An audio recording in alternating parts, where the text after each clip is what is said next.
Welcome to ঈশ্বর ও মানব। একদা এক সন্ন্যাসী শেখ সম্রাটকে অত্যন্ত মুগ্ধ করেছিলেন। এটি জাপানের একটি ঘটনা।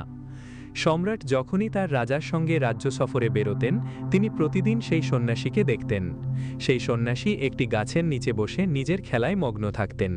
কখনো তিনি বাঁশি বাজাতেন, কখনো নাচতেন, কখনো গুনগুন করে গান গাইতেন এবং কখনো চুপচাপ বসে আকাশে তারাদের দিকে তাকিয়ে থাকতেন। সম্রাট যখনই ঘোড়ায় চড়ে তার পাশ দিয়ে যেতেন, তিনি অবশ্যই একবার সেখানে থামতেন। সন্ন্যাসীকে না দেখেই তিনি রেগে যেতেন। তিনি গোপনে সন্ন্যাসীর খেলা দেখতেন এবং তারপর চলে যেতেন।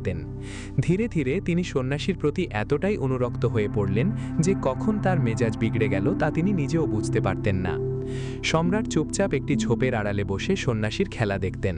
সন্ন্যাসীর খেলা এতটাই ছিল যে সম্রাট যখন তাকে দেখতেন, তিনিও আনন্দে আত্মহারা হয়ে বাড়ি ফিরতেন। এটি একটি দৈনন্দিন অভ্যাসে পরিণত হয়েছিল। একদিন সম্রাট এতটাই আবেগপ্রবণ হয়ে পড়লেন যে তিনি সন্ন্যাসীর পায়ে পড়ে বললেন, মহারাজ, আমি আপনাকে আর এখানে থাকতে দেব না এবং পরিস্থিতি আরও ঘনিয়ে আসছে। এই বৃষ্টির মধ্যে এই গাছের নিচে আপনি কি করে থাকবেন? আমার প্রাসাদে আসুন, দয়া করে আমাকে আপনার সেবা করার একটি সুযোগ দিন। এ কথা শুনে সাধু উঠে দাঁড়ালেন, তার চাদর তুলে নিয়ে বললেন, চলুন। এ দেখে সম্রাটের খুব দুঃখ হলো। সম্রাট প্রাসাদে যাওয়ার কথাই ভাবছিলেন, কিন্তু এ কথা শুনে তার মনে প্রশ্ন জাগল যে আবার কেমন প্রাসাদ? প্রাসাদ কোথায়? আমরা যেখানে আছি সেখানেই তো সুখী। আমরা প্রাসাদে থাকতে পারবো না ইত্যাদি। আমরা তো সন্ন্যাস গ্রহণ করেছি। সম্রাটের মা এসব শুনতে চাইলেন। যদি সন্ন্যাসী এ কথা বলতেন, তাহলে সম্রাট তার পায়ে পড়ে আরও অনুনয় বিনয় করতেন, কিন্তু সন্ন্যাসী তৎক্ষণাৎ রাজি হয়ে গেলেন। সম্রাট কিছুটা হতবাক হলেন। তিনি ভাবলেন, আরে, আমি কি কোনো ভুল করেছি? এই লোকটা কি আমার সাথে কোনো চালাকি করছে? সে কি প্রাসাদে লুকিয়ে ঢোকার চেষ্টা করছে? এখানে বসে বাঁশি বাজাচ্ছে। এই গল্প, এই বাঁশি বাজানো, এই আনন্দময় নাচ আমাকে ফাঁদে ফেলার কোনো কৌশল? এটা কি মাছ ধরার জন্য ফেলা বড়শি? তিনি জিজ্ঞেস করলেন। আমি অকারণে বিভ্রান্ত হয়েছি। সম্রাট ভাবলেন, এখন আমি কিছুই করতে পারবো না। সে আমাকে কোনো সুযোগই দেয়নি, সে একবারও না বলেনি। বৃষ্টি হোক বা ঠান্ডা, আমি দারুণ সময় কাটাচ্ছি, আমাদের কাছে সবই এক। সম্রাট ভাবলেন, কি দারুণ সন্ন্যাসী। আরামের প্রসঙ্গ উঠতেই তিনি সঙ্গে সঙ্গে হ্যাঁ বলে দিলেন। সম্রাটের মায়ের মুখের ভাব উধাও হয়ে গেল। সম্রাট যখন এইসব নিয়ে ভাবছিলেন, তখন সন্ন্যাসীটি সম্রাটের ঘোড়ায় চড়ে বসলেন। জীবনে প্রথমের মতো সম্রাটকে হাঁটতে হলো, আর তিনি পরম আনন্দে ঘোড়ায় চড়ছিলেন। এতে সম্রাটের হৃদয় বিচলিত হলো।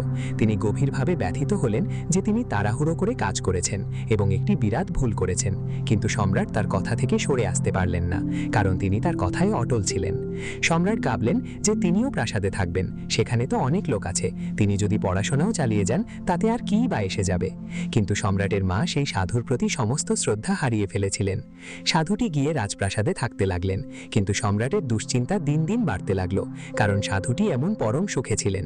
যখন এই সাধুটি গাছের নিচে শান্তিতে থাকতেন, তখন সম্রাটের মায়ের মনে তার প্রতি এই দৃঢ় বিশ্বাস জন্মেছিল যে তিনি এমনই এক মহান সন্ন্যাসী, যে সাধুটিকে গাছের নিচেও বাঁশি বাজাতে হতো এবং রাজপ্রাসাদে আসার পরেও তাকে বাঁশি বাজাতে হতো, কিন্তু এখন তাকে মখমলের গদিতে বসে বাঁশি বাজাতে হতো। এই সব দেখে সম্রাট চিন্তিত হয়ে পড়লেন যে এই লোকটিকে আমি কোথা থেকে আনলাম? সে তো একজন সাধু, সে তো সম্রাটের চেয়েও বেশি মর্যাদাপূর্ণ। সম্রাট নিজেও কিছুটা চিন্তিত ছিলেন, কারণ এটা তো তারই সাম্রাজ্য। তার প্রাসাদ, ধন সম্পদ এবং শত শত দুশ্চিন্তা ছিল, কিন্তু সন্ন্যাসীর কোনো দুশ্চিন্তা ছিল না। সে বাঁশি বাজাত, নাচত এবং স্তবগান গাইত। সম্রাট কোনো মতে 6 মাস ধরে তা সহ্য করলেন, কিন্তু পরিস্থিতি এমন পর্যায়ে পৌঁছালো যে সম্রাটের পক্ষে তা সহ্য করা কঠিন হয়ে পড়ল। একদিন সম্রাট বললেন, মহারাজ, আমার একটি অনুরোধ আছে। আমার এবং আপনার মধ্যে পার্থক্য কি? সন্ন্যাসী বললেন, আপনি কি পার্থক্যটা জানতে চান? সম্রাট বললেন, আমাদের সন্ন্যাসী।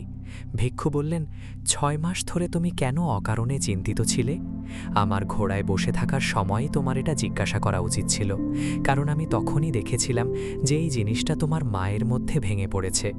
যখন আমি হুলা তুলে চলে যেতে রাজি হলাম, তোমার মুখেই এই প্রশ্নটা ফুটে উঠেছিল। এই সময়টা তোমার ভেতরেই ছিল। হে বুদ্ধ, 6 মাস ধরে তুমি কেন নিজের বুক ঢেকে রেখেছিলে? তোমার তখনই জিজ্ঞাসা করা উচিত ছিল। আমি হুলা তুলে বসে পড়তাম, তুমি কিসের জন্য দ্বিধা করছিলে? কিন্তু আমি অপেক্ষা করছিলাম তুমি কতক্ষণ জিজ্ঞাসা করো তা দেখার জন্য। আমি তোমাকে আগামীকাল সকালে পার্থক্যটা বলবো, তবে হ্যাঁ, আমি তোমাকে গ্রামের বাইরেই বলবো। সকালে সম্রাট খুব ভোরে ঘুম থেকে উঠলেন, পার্থক্যটা কী তা জানার জন্য উৎসুক হয়ে। সম্রাট ভাবলেন, পার্থক্য আর কি থাকতে পারে? আমি তো কোনো পার্থক্য অনুভব করি না। আমি যা খাই সেও তাই খায় এবং আমার কাছে আরও চায়, এটা নাও ওটা নাও। আমি একটা ঘরে থাকি, রাহাত তার চেয়েও সুন্দর একটা ঘরে থাকে। সে 2-3 জনেরও কম চাকর রাখে, আমাকে 15-20 জন রাখতে হয়। সারাদিন তার সাথে ভৃত্যরা থাকে, তার চাহিদার কোনো শেষ নেই। তিনি এমন সুন্দর পোশাক পরে আছেন যে কেউ আমাকে দেখলে ভাববে আমি তার মন্ত্রী। তাকে দেখেই মনে হয় তিনি এই প্রাসাদের সম্রাট। অন্তত প্রাসাদের অন্য লোকেরা আমাকে ভয় পায়, তার চোখে ভয় পাওয়ার কিছুই নেই। তিনি সারা দিন নিশ্চিন্তে বাঁশি বাজান। আজ আমিও দেখব এতে কি পার্থক্য হয়। সম্রাট খুব সকালে সন্ন্যাসীর ঘরে পৌঁছালেন। সেখানে গিয়ে তিনি দেখলেন সন্ন্যাসী সেই পুরনো পোশাকই পরে আছেন যা তিনি গাছের নিচে বসে থাকার সময় পরেছিলেন। তিনি এক হাতে শাল ধরে অন্য হাতে বাঁশি নিয়ে প্রস্তুত হয়ে দাঁড়িয়েছিলেন। সম্রাট বললেন, চলুন মহারাজ। তারা দুজনেই প্রাসাদ থেকে বেরিয়ে এলেন। হাঁটতে হাঁটতে তারা গ্রামের নদীর কাছে পৌঁছালেন। কিছুটা ভয় সত্ত্বেও তারা গ্রামের বাইরে পৌঁছালেন। সম্রাট জিজ্ঞাসা করলেন, আমাদের আর কতটা হাঁটতে হবে? সন্ন্যাসী বললেন, আর অল্প একটু। ভয়ে ভয়ে হাঁটতে হাঁটতে সকাল গড়িয়ে দুপুর হলো। সম্রাট বললেন, যথেষ্ট হয়েছে, আর না, তুমি যা বলতে চাও এখানেই বলো। ঋষি বললেন, আমি এগিয়ে যাচ্ছি, তুমি যাবে কি যাবে না? সম্রাট বললেন, আমি কি করে যাব? আমার প্রাসাদ, আমার স্ত্রী, আমার সন্তান, আমার ধন সম্পদ সব কিছু আমার সাথেই জড়িত। আমি তোমার মতো ফকির নই যে কোনো কিছু নিয়ে চিন্তা করে না। ঋষি বললেন, তোমার আর আমার মধ্যে এটাই একমাত্র পার্থক্য। আমি বনে যেতে পারি, কিন্তু তুমি পারো না। আমি সব পরিস্থিতিতে সুখী হতে পারি, কিন্তু তুমি পারো না।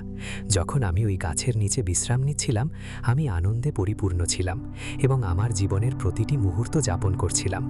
যখন আমি তোমার প্রাসাদে গিয়েছিলাম, সেখানেও আমি আমার মূল্যবান জীবনের প্রতিটি মুহূর্ত সম্পূর্ণ আনন্দ ও সুখে কাটিয়েছি। এখন যখন আমি বনে যাব এবং চলে যাব, আমি এভাবেই বাঁচব। আমি যেখানেই থাকি না কেন, আমরা সেখানেই পুরোপুরিভাবে বেঁচে থাকি। আমরা অতীত নিয়ে ভেবে অনুশোচনা করি না, আমার ভবিষ্যৎ নিয়ে চিন্তা করে বর্তমানকেও নষ্ট করি না। আমরা আজকের জন্য বাঁচি, কারণ আমরা বুঝেছি যে জীবন মানেই আজ, এই মুহূর্তটাকে উপভোগ করা। তোমার আর আমার মধ্যে শুধু এই সামান্য পার্থক্যটুকুই, যে পরিস্থিতি তোমাকে নিয়ন্ত্রণ করে আর আমরা পরিস্থিতিকে নিয়ন্ত্রণ করি। তুমি সুখী হবে নাকি দুঃখী, তা কি তোমার চারপাশে ঘটে চলা ঘটনাগুলোর উপর নির্ভর করে না? কিন্তু আমাদের জন্য এই ঘটনাগুলো জীবনযাত্রারই একটি অংশ, একটি মন্ত্র। হঠাৎ সম্রাটের মনে ভালোবাসা জন্মালো। আমি কি করেছি? আমি এত চমৎকার একটা মানুষকে নষ্ট করে দিয়েছি। আমি তো ওর সাথে 6 মাস সৎসঙ্গও করতে পারিনি। সৎসঙ্গ করলে কি এমন করতাম? আমার মা তো ভাবছিলেন যে ও একেবারে সাধারণ একটা ছেলে। লোকটি একটি কোটা মুদ্রা বের করল, যেটিতে সোনার প্রলেপ দেওয়া ছিল, কিন্তু ভেতর থেকে সে কাদা বের করল। সঙ্গে সঙ্গে সম্রাট সাধুর পায়ে লুটিয়ে পড়লেন এবং বললেন, না মহারাজ, আমি আর আমার জীবন দেব না। সাধু বললেন, দেখুন, আমার কোনো সমস্যা নেই, এই নিন আপনার ঘোড়া, আমি এটার ওপর চড়ে প্রাসাদে ফিরে যাব, কিন্তু তখন আপনি সমস্যায় পড়বেন। এ কথা শুনে সম্রাটের মনে সেই একই চিন্তা এলো যে হায়, এই সাধু আবার এত সহজে চলে গেলেন। সাধু খুব মনোযোগ দিয়ে সম্রাটের মুখের দিকে তাকালেন এবং তারপর বললেন, কিন্তু না, আমি আসব না, কারণ আপনি আর ভালো হবেন না। তোমার জীবনে সমস্যা আসবে এবং তুমি আবার চিন্তিত হবে। আর আমাদের কথা কি? আমরা তপস্বী, আমাদের জন্য প্রাসাদ আর বন সবই এক। আমাদের কোনো সমস্যা নেই, কারণ যার সমস্যা সে তপস্বী নয়। আমার বাঁশি বনেও ঠিক তেমনই বাজবে যেমনটা প্রাসাদে বেজেছিল, এবং বাজতেই থাকবে। এই বলে ঋষি চলে গেলেন, আর সম্রাট সেখানে দাঁড়িয়ে স্বস্তির সাথে ঋষির দিকে তাকিয়ে রইলেন। বন্ধুরা, আমরা যদি আমাদের নিজেদের জীবনের দিকে তাকাই, তবে দেখব আমাদের পরিস্থিতিই আমাদের নিয়ন্ত্রণ করে। বাস্তবে একজন মানুষ তার পরিস্থিতির দাস। পরিস্থিতি ভালো থাকলে সে খুব সুখী হবে, কিন্তু সময় গড়ানোর সাথে সাথে মানুষ অসুখী হয়ে পড়ে। কিন্তু তোমরা কি কখনো ভেবে দেখেছ যে জীবন কেবল পরিস্থিতির ওপরই নির্ভরশীল? একজন মানুষ কি তার পরিস্থিতির ঊর্ধ্বে ওঠে এক নতুন জীবন দেখতে পারে? সে কি তার প্রকৃত স্বরূপকে চিনতে পারে? দয়া করে এই বিষয়টি নিয়ে গভীরভাবে চিন্তা করো এবং শেষে তুমি দেখবে যে তুমিও তোমার পরিস্থিতি থেকে বেরিয়ে এসে এক নতুন রূপ, এক নতুন জীবন দেখতে চাও। কিন্তু তোমার পরিস্থিতি তোমাকে বারবার পিছনে টেনে নিয়ে যায়। যদি আপনি পরিস্থিতির দাস হয়ে যান, তবে নিশ্চয়ই এমন কোনো পথ আছে যা আমাদের সেই পরিস্থিতি থেকে বের করে এক আনন্দময় জীবনে নিয়ে যাবে। সেই পথটি কি? নিজেকে প্রশ্ন করুন, নিজে চিন্তা করুন। কেবল চিন্তা করেই আপনি পথ খুঁজে পাবেন। আমি আপনাকে সব কিছু বলে দিতে পারবো না, আমি কেবল একটি পথ দেখাতে পারি, কিন্তু আপনাকে এটি নিয়ে ভাবতে হবে। তো বন্ধুরা, এই গল্পটি আপনাদের কেমন লাগলো তা কমেন্ট সেকশনে আমাদের জানান, এবং যদি ভালো লেগে থাকে তাহলে এই চ্যানেলটি সাবস্ক্রাইব করে নিন। পরের গল্পে আবার দেখা হবে। ততক্ষণ পর্যন্ত নিজের খেয়াল রাখবেন। সাবস্ক্রাইব নাও, ঈশ্বর ও মানব। সবাই ভালো থাকুন। ধন্যবাদ।